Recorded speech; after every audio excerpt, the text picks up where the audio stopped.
sharing my experience sa Spanish Embassy when we were applied for yung visa, tourist visa ng husband ko. So, if you don't know yet, I am a Spanish citizen. Nakuha ko yung citizenship ko dito sa Pilipinas through the Ley de Memoria process. So, since magmo-move kami to Spain, next year yung target date namin, I have to apply for spouse visa for my husband. Um, hin- Tourist spouse visa for my husband. Um, sobrang sobrang dali ng requirements. 'Di ba ang dami natin nakikita dito yung mga Schengen requirements nila, ang kakapal, 'di ba, na parang ang dami-dami. Sa husband ko hindi. I just have yung passport niya, yung birth certificate niya, marriage certificate namin na registered sa Spain, yung Spanish birth certificate ko, Spanish passport ko, and then nag-add na lang actually kami ng bank certificate niya. Pero hindi yun required. One page lang na bank certificate niya. Tapos, ayun.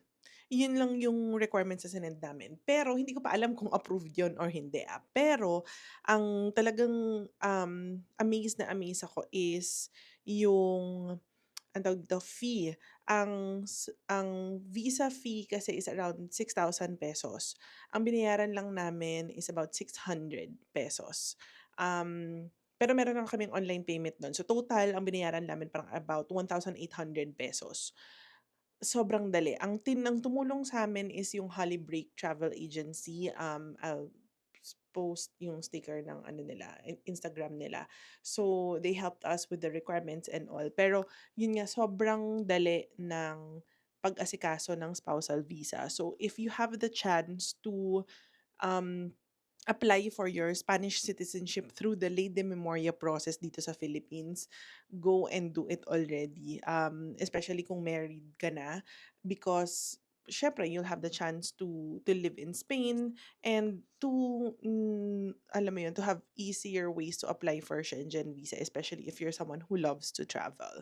I have a playlist on my TikTok account nung mga kung paano inaasikaso yung Ley de Memoria process at saka yung Ley de Memoria na yun. So you can check it out.